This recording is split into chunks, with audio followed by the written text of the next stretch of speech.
Pour rappel, de mars 2021 à nos jours, plus d'une trentaine de citoyens sénégalais ont perdu la vie directement ou indirectement lors des manifestations et dans des conditions parfois atroces. D'autres ont perdu leurs bras, leurs jambes, leurs oreilles et leurs yeux. D'autres encore ont été torturés à mort. À tout cela s'ajoute à une vague d'arrestations qui ne dit pas son nom. Car pour la première fois dans l'histoire de la nation, plus de 1000 détenus politiques croupissent dans les prisons. De plus, la plupart d'entre eux sont des membres du parti PASTEF. Au premier rang, son leader, Ousmane Sonko.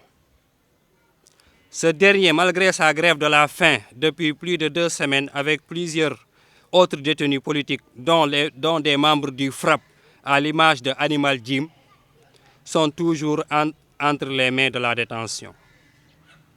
Comme si cela ne suffisait pas, leur droit les plus élémentaires, à savoir celui de recevoir de la visite, leur est refusé. La liberté d'expression est réduite à sa plus simple expression. Le droit constitutionnel à la marche, le droit à la résistance constitutionnelle et le droit des détenus de recevoir de la visite sont piétinés. Il en est de même du droit à la bonne information pour évoquer le cas du camarade Ahmad Mbodj, dit Tom.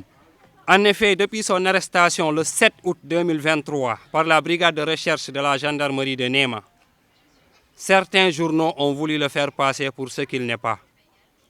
Pour information, Mbodj est une personne sociale, exclusivement, aussi bien dans les rangs de PASTEF que du FRAPP. Il est connu dans la prise en charge des détenus et des blessés dans les rangs de PASTEF Ziguinchor. Nous demandons la libération sans condition de tous les détenus politiques. Par ailleurs, nous saluons à sa juste valeur la libération ces derniers jours, aussi bien à Ziguinchor et partout d'ailleurs, de certains détenus politiques.